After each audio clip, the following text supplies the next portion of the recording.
Naglabas po ng statement ang IBP Davao City regarding po sa pag-aresto kay former President Rodrigo Duterte. Hindi makatarungang pag-aresto raw kay former President Rodrigo Duterte, mga kaboses.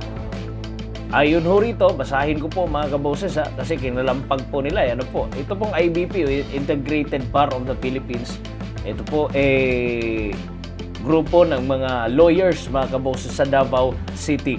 Sabi ho dito, the Philippines is a sovereign nation that upholds its constitution and laws.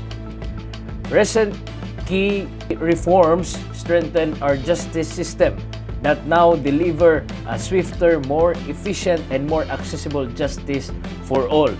While international treaties play a role in promoting global justice, they must always respect national sovereignty and recognize the capacity of individual nations to enforce their own laws. Under the Rome Institute, the International Criminal Court, or ICC, intervenes only when a state is unwilling or unable to prosecute crimes.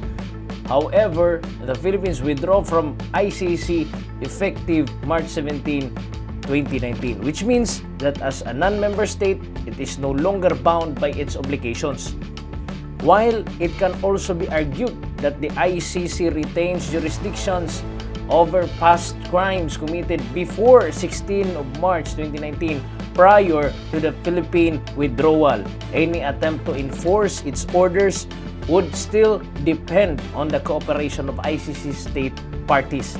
The Philippine National Police, PNP, is duty-bound to uphold the Constitution and prioritize the interest of the Filipino people. Any action on an ICC-issued warrant must strictly adhere to Philippine laws to ensure national sovereignty and to protect the rights of its citizenry. While we respect international legal mechanisms, we likewise reaffirm that the ICC cannot unilaterally impose obligations upon a non-member state, nor should it be used to undermine the Philippine legal system. We urge the government to firmly assert our national sovereignty while ensuring that justice is pursued in accordance with our Constitution and domestic laws. This moment is a defining test for the Philippines. The world is watching how we balance sovereignty, justice, and the rule of law. As this situation unfolds, we call on all branches of government, the legal community, law enforcement, and the public to approach this matter with prudence, fairness, and unwavering commitment to this Constitution, or to the Constitution. In these times of uncertainty, let us remain calm, steadfast, and above all, loyal to the Philippines. Our nation's strength lies in our collective commitment to the rule of law, the sovereignty of our country, and the protection of our constitutionally mandated rights.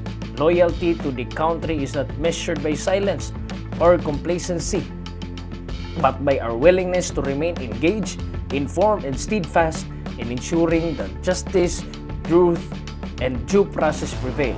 As Filipinos, let us stay vigilant, not against each other, but in our shared duty to uphold the principles that define our democracy. Loyalty to the Philippines means vigilance with reason, not obedience without question. Mabuhay ang Pilipinas. Yan po ang statement ng Integrated Bar of the Philippines, Davao City, grupo ng mga abogado sa Davao City, mga kaboses. Ngayon ho, ang pahayago ng IBP Davao City ay isang matibay na paninindigan sa pambansang soberanya at batas ng Pilipinas hinggil ho sa usapin ng International Criminal Court. At ano nga ba ang mga pangunahing punto ng pahayag ng IBP Davao? Unang-una po yung soberanya ng Pilipinas. Iginiit ho na ang bansa ay may sariling batas at sistema ng hustisya na dapat igalang ng international bodies gaya ng ICC. Hindi pa naman ho siguro napatunayan, mga kaboses, na yung justice system ho ng Pilipinas is weak at hindi kayang i-resolve. Kasi po, yung si former President Rodrigo Duterte wala pang file na case dito sa Pilipinas. Ano po? Kaya nga ho, sinabi ni former President Rodrigo Duterte, na-filean niyo ako ng kaso. Ano po? Kasi yung Korte Suprema naman po, active naman po. Yung justice system ng Pilipinas natin, healthy pa naman po. Ano po? Mga kaboses, bakit didiretso kayo doon sa International Criminal Court? Dapat respetuhin muna natin yung judicial system dito sa Pilipinas. Ano po? Pangalawa ho ay ang pagkalaso ng ICC. Dahil umatras na ang Pilipinas mula sa ICC noong Marso 17, 2019, hindi na ito obligado sa anumang utos o mandato ho mula sa korte. Ano po? Pangatlo ho, itong jurisdiction ng ICC.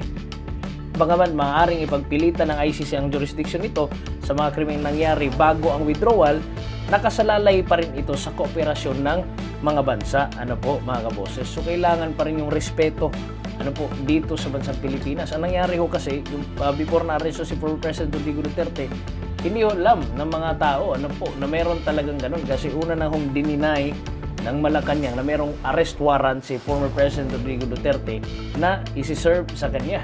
Ano po, mga kaboses? Ibig sabihin, ganun lang po tayo kadali, no? Nadadamputin mga kaboses ng mga banyaga. Ano po, ganun po kaluwag ngayon mga kaboses, na maniobrahin tayo ng mga banyaga, mga kaboses. Hindi tayo papayag dyan kasi Pilipino tayo. Ano po, mga kaboses? At meron tayong sariling batas. Dapat independent po tayo. Hindi na po natin dapat iasa sa mga panyagang bansa. Ano po, mga kaboses? Pangapat po, yung tungkulin ho ng PNP. Dapat unahin po ng PNP ang proteksyon sa batas ng Pilipinas at interes ng mamamayan bago sundin ang anumang utos ng ICC. Sino bang napasweldo ng kapulisan natin? Ano po, mga kaboses? Tayo, mga Pilipino. Yung mga Pilipino ho ngayon na galit ho, mga kaboses, sa nangyaring pag-aresto sa dating Pangulo ng Pilipinas. Ano po? Kasi nasulsulan ho, mga kaboses, ito nga hong PNP ng ICC. Ano po, mga kaboses? Ganun lang ho tayo kadali na utos-utusan ng mga banyaga, mga kaboses, para isagawa ho ang kanilang interest dito sa ating bansa. At ito pong panglima ay yung paggalang ho sa international law, ngunit hindi sa gastos o ng soberanya. Binibigyang diin ang pangangailangang ipagtanggol ang batas ng Pilipinas laban sa anumang panghihimasok ho ng dayuhang institusyon, mga kaboses. Yun nga ho lahat yung sinabi natin, mga kaboses. Habang lumalakas ho ang usap-usapan, yung arrest warrant na isinerve kay former President Rodrigo Duterte, malinaw ho ang pahayag ng IBP Davao na may legal na batayan ang Pilipinas upang hindi ito ipatupad. Sana po, mga kaboses, pero makapangyari yan. Inaresto na si former President Rodrigo Duterte at kahit na hindi makatarungan, ilang abogado na po yung nag-interpret, mga kaboses, ng batas na ito at hindi pa rin sila nakikinig. Ano po, mga kaboses? Hindi maaaring pilitin ng ICC o hindi maaaring pilitin ng ICC ang bansa na arestuhin si Duterte nang walang pahintulot ng lokal na gobyerno. Ano po, mga kaboses? At labas dyan, mga kaboses, yung pahintulot to ng taong bayan, mga kaboses. Ngunit hindi ito binubura ang posibilidad na kung siya ay magtungo sa isang bansang kasapi ng ICC, maaari talaga siyang arestuhin. Yun nga, yung issue, mga kaboses. Yung una is nakatiwalag na ho tayo.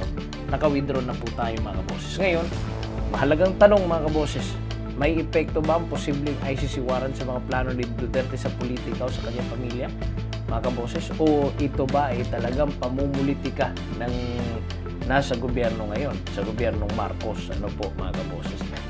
Pangatlo po, at pangalawa pala, mga kaboses, ano ang mangyayari, susunod na mangyayari kaya? Kasi imutok sa galit yung mga tao Ano po, mga kaboses? Yan po ang abangan natin sa susunod po na episode natin dito sa Vox Populi PH, mga kaboses.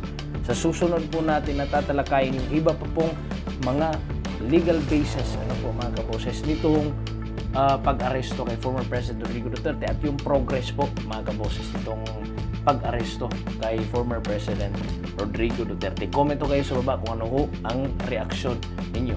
God bless po sa inyong lahat, mga kaboses. Ingat po kayo palagi. Vox Populi PH po. Maraming salamat.